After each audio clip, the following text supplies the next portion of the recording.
राधे राधे, जय गौरी गोपाल। साल 2026 साधारण वर्ष नहीं है। इस साल एक ऐसा महीना जुड़ने वाला है जो हर साल नहीं आता, अधिक मास। वो महीना जिसे लेकर लोगों के मन में आज भी डर है। इस समय शादी मत करो, नया काम शुरू मत करो, यह महीना अशुभ होता है। दूसरी तरफ हमारे पुराण कुछ बिल्कुल अलग ही कहते हैं। इस महीने के लिए अलग अलग मान्यताएं सबकी हैं, अलग अलग विचारधाराएं सबकी हैं। कहा जाता है कि इसी महीने में की गई छोटी सी भक्ति भी कई गुना अधिक फल दे सकती है।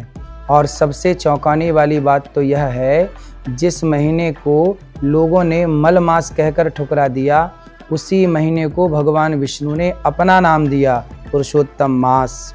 तो आज हम आपको समझाएंगे कि अधिक मास की महिमा क्या है, पूरी कथा क्या है। इसकी हजारों साल पुरानी गणना है, इससे जुड़ी कथाएं और 2026 की सबसे शक्तिशाली तिथियां, और इस पूरे महीने में क्या करना चाहिए और क्या नहीं करना चाहिए, बात करेंगे इसी बारे में।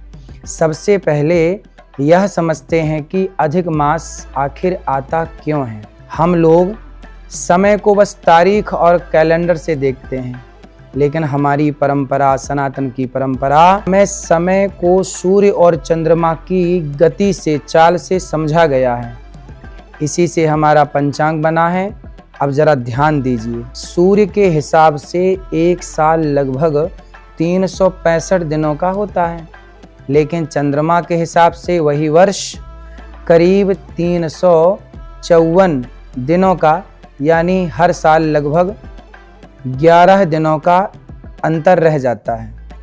और ये अंतर ऐसे ही जमा होता रहता है धीरे धीरे सालों तक। फिर करीब 32-33 महीनों बाद यह अंतर महीने जितना हो जाता है। तब समय को फिर से संतुलित करने के लिए एक एक्स्ट्रा महीना जोड़ दिया जाता है, यही अधिक मास है। और सोचिए, हमारे ऋषियों ने यह बात हजारों साल पहले समझ ली थी। वेदांग, ज्योतिष और सूर्य सिद्धांत जैसे ग्रंथों में सूर्य और चंद्रमा की गति का इतना सूक्ष्म हिसाब मिलता है कि आज भी लोग देखकर आश्चर्य करते हैं। बाद में आर्यभट्ट जैसे महान आचार्यों ने इन गणनाओं को और भी स्पष्ट किया, यानी यह सिर्फ आस्था नहीं, बहुत गहरी विद्या भी थी, विज्ञान भी था। पश्चिमी दुनिया में जब समय का अंतर बढ़ता है तो वे लीप ईयर में एक एक्स्ट्रा दिन जोड़ते हैं, लेकिन सनातन परंपरा में पूरा एक महीना जोड़ दिया जाता है, और कभी कभी एक महीना घटाया भी जाता है, जिसे क्षय मास भी कहा जाता है, जो लगभग 140 साल में एक बार आता है। सोचिए, समय को समझने की यह परंपरा कितनी अद्भुत रही होगी। और 2026 में 17 मई से 15 जून तक अधिक मास रहेगा। पर अगर यह महीना इतना विशेष है तो फिर लोग इसे मलमास क्यों कहने लगे। एक ही महीने के 4 नाम। अधिक मास की सबसे दिलचस्प कथा यह है कि इसके एक नहीं कई नाम हैं, और हर नाम इस महीने की एक अलग कहानी बताता है। सबसे पहला नाम है अधिक मास, यानी एक एक्स्ट्रा महीना, ऐसा समय जिसे सूर्य और चंद्रमा की गति का संतुलन बनाए रखने के लिए जोड़ा गया है। फिर लोग इसे मलमास कहने लगे, और यहीं से सबसे ज़्यादा भ्रम शुरू हुआ, क्योंकि इस महीने में कोई संक्रांति नहीं होती, यानी सूर्य नई राशि में प्रवेश नहीं करता। इसलिए हमारे ऋषियों ने कहा, यह समय बड़े सांसारिक और इच्छाओं से जुड़े कामों के लिए नहीं है। कुछ परंपराओं में इसे मलिम लुच भी कहा गया है, यानी ऐसा जिसे लोगों ने शुभ नहीं माना। और शायद यही इस महीने की सबसे भावुक बात है, क्योंकि कभी न कभी इंसान ऐसा भी महसूस करता है जैसे बाकी दुनिया आगे बढ़ रही है और वह अकेला पीछे छूटता जा रहा है, छूट गया हो। कुछ जगहों पर इसे लौन मास भी कहा जाता है। लौन उस चीज को कहा जाता है जो एक्स्ट्रा हो। फिर आता है इसका सबसे सुंदर नाम पुरुषोत्तम मास।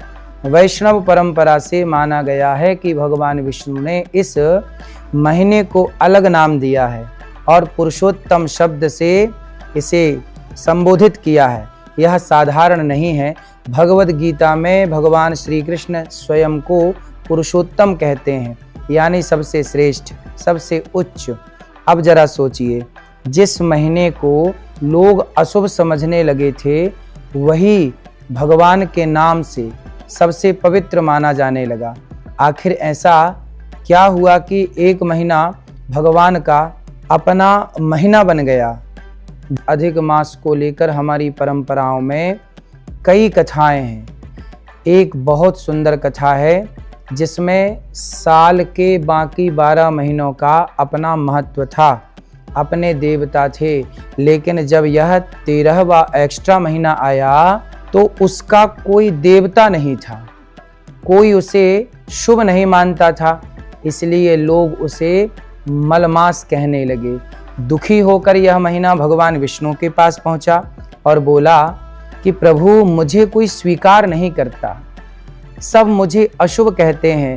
तब भगवान विष्णु ने कहा कि जिसे दुनिया ने ठुकराया है उसे मैं अपनाता हूँ, और फिर उन्होंने उसे अपना नाम दे दिया, पुरुषोत्तम मास।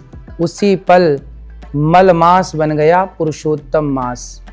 एक और कथा कहती है कि जब हिरण्यकश्यपु को यह वरदान मिला कि उसका वध साल के 12 सामान्य महीनों में नहीं हो सकता, तब भगवान विष्णु ने इस अतिरिक्त समय की रचना की और नरसिंह अवतार लेकर उसका अंत किया।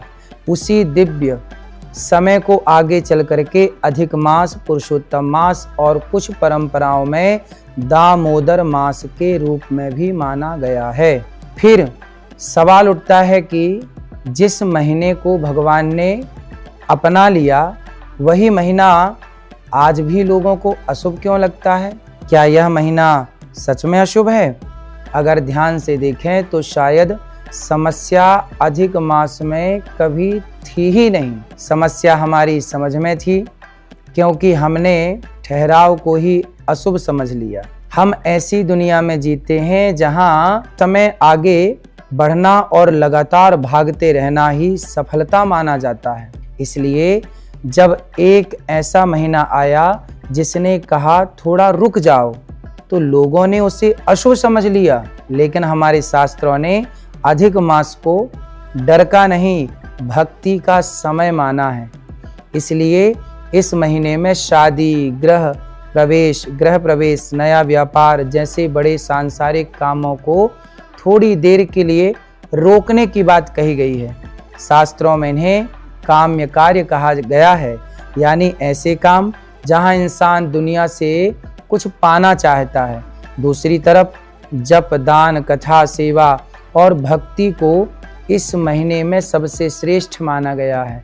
इसे निष्काम कर्म कहा गया है, यानी बिना किसी स्वार्थ के लिए, बिना स्वार्थ किए गए काम। इसी वजह से हमारे ऋषि मुनियों ने इस समय को साधना, मौन और संयम का समय कहा है। लेकिन हमारे शास्त्रों में इस पूरे महीने के भीतर भी कुछ ऐसे दिन बताए हैं जिन्हें सबसे ज़्यादा शक्तिशाली माना गया है। अधिक मास में कुछ तिथियां बहुत विशेष बताई जाती हैं। 2026 में यह महीना 17 मई से 15 जून तक रहेगा और इसी दौरान 2 दुर्लभ एकादशी आएंगी। 27 मई को परमा एकादशी और 11 जून को पद्मिनी एकादशी मानी गई है। ये दोनों एकादशियां हर साल नहीं आती, केवल अधिक मास में आती हैं। इसलिए वैष्णव परंपराओं में इसका महत्व बहुत खास माना गया है। कहा जाता है कि इन दिनों में किया गया व्रत, जप, भगवान विष्णु का स्मरण और ओम नमो भगवते वासुदेवाय का जाप, या जो भी आपने गुरु मंत्र प्राप्त किया है उसका जाप विशेष फल देने वाला है। जो भी आपका मंत्र है वह आप जप सकते हैं। इसके बाद आती है 31 मई की पुरुषोत्तम पूर्णिमा। कई परंपराओं में इसे पूरे मास का सबसे शक्तिशाली दिन माना गया है। इस दिन स्नान, दान, दीपदान, विष्णु भगवान की पूजा, कथा और नाम जप का विशेष महत्व बताया गया है। कुछ ग्रंथों में तो यहाँ तक कहा गया है कि इस महीने में एक सच्चे भाव से जलाया गया दीपक भी पूरे साल की साधना जितना पुण्य दे सकता है। इसी वजह से वृंदावन में भी इस महीने का बहुत महत्व माना गया है। कई भक्त इस समय गिरिराज जी की, गोवर्धन जी की परिक्रमा करते हैं, यमुना स्नान करते हैं, भगवान श्री कृष्ण की भक्ति के समय भक्ति भाव से समय बिताते हैं। माना जाता है कि पुरुषोत्तम मास में की गई भक्ति साधारण समय से कई गुना अधिक फल देती है। इस साल एक और खास बात है, 2026 में कुल 26 एकादशियां होंगी, क्योंकि अधिक मास के कारण 2 अतिरिक्त एकादशी जुड़ जाती हैं। फिर 15 जून की अमावस्या के बाद यह पूरा महीना समाप्त होता है। जैसे एक लंबी आध्यात्मिक यात्रा के बाद मन थोड़ा शांत होकर वापस जीवन की तरफ लौट रहा हो, लेकिन शायद अधिक मास की सबसे बड़ी जरूरत आज के इंसान को है। आज इंसान के पास, लोगों के पास पहले से ज्यादा सुविधा है, लेकिन शायद पहले से कम शांति।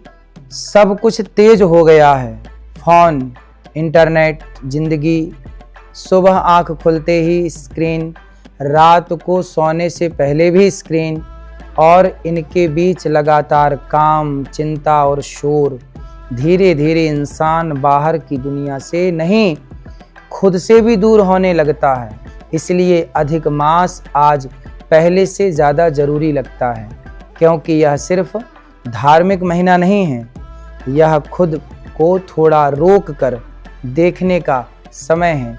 हमारे ऋषियों ने इस महीने में सादा भोजन, उपवास, संयम, कम बोलना और सात्विक जीवन की बात कही है, ताकि शरीर हल्का हो, मन शांत हो और इंसान अपनी आदतों को देख सके।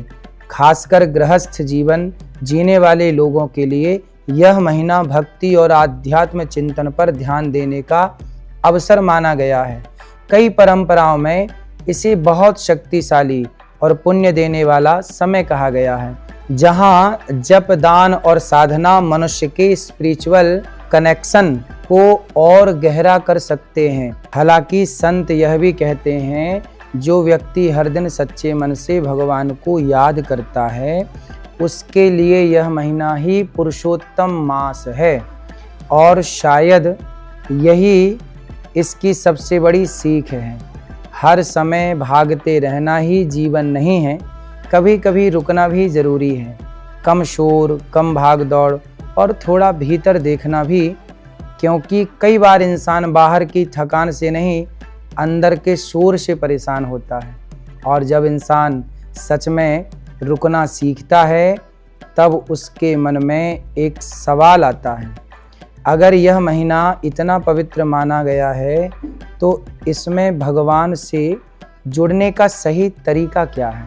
अगर अधिक मास भीतर लौटने का समय है, तो सवाल आता है, इसमें करना क्या चाहिए? हमारे शास्त्र कहते हैं, इस महीने में बड़ी बड़ी चीज़ों से ज़्यादा महत्व भाव का होता है। इसलिए इस समय जप, दान, दीपदान, गीता पाठ, भगवान विष्णु की भक्ति, तुलसी सेवा और पितरों की शांति से जुड़े कार्यों को विशेष फलदायी माना गया है।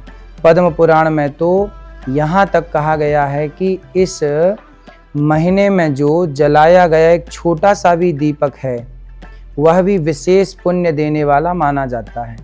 कई कथाओं में राजा नहुस का भी उल्लेख मिलता है, जिन्होंने पुरुषोत्तम मास की भक्ति और व्रत के माध्यम से दोबारा भगवान की शरण प्राप्त की।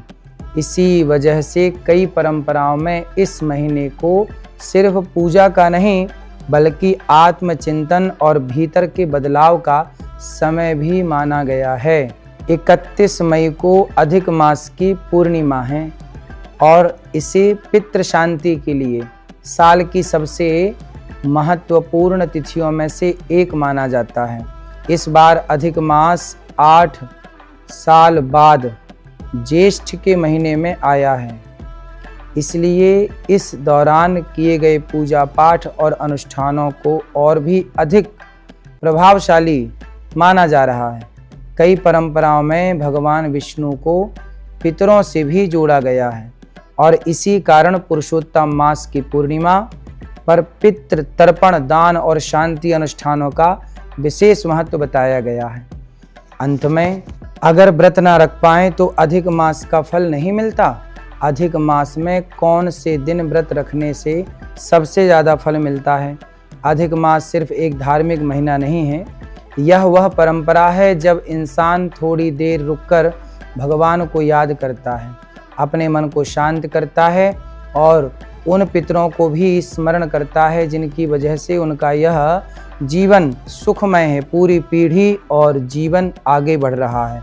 इसलिए हमारे ऋषि मुनियों ने इस महीने को सिर्फ एक्स्ट्रा टाइम नहीं माना, बल्कि ऐसा समय माना है जहां इंसान अपने भाग दौड़, इच्छाओं और भीतर के शोर से थोड़ा दूर होकर फिर से संतुलन बना सके।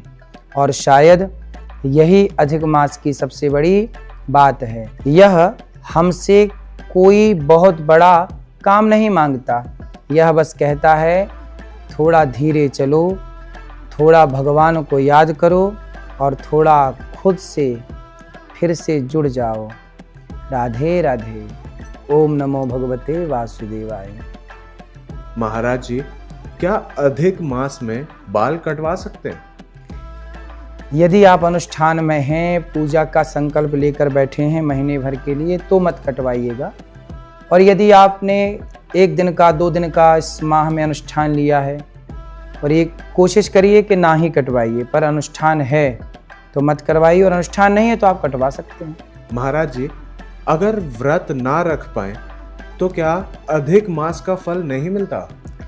व्रत रख सकते हैं तो रखें, वरना ज़रूरी नहीं है। भगवान का चिंतन, किया गया पुण्य, की गई सेवा, जपा हुआ नाम, यही फलदायी है। भगवान प्रेम के भूखे हैं, भावग्राही जनार्दनः। यदि भाव से आप उनका स्मरण करते हैं तो भी भगवान आपकी पुकार सुनते हैं। व्रत रख सकते हैं तो रखें, नहीं रख सकते तो कोई बात नहीं। महाराज जी, अधिक मास में कौन से दिन व्रत रखने से सबसे ज़्यादा फल मिलता है? जैसे अधिक मास की 2 एकादशी हैं, दोनों एकादशी का व्रत करें और पूर्णिमा का व्रत कर लें। अधिक मास की जो पूर्णिमा आएगी उसका व्रत कर सकते हैं।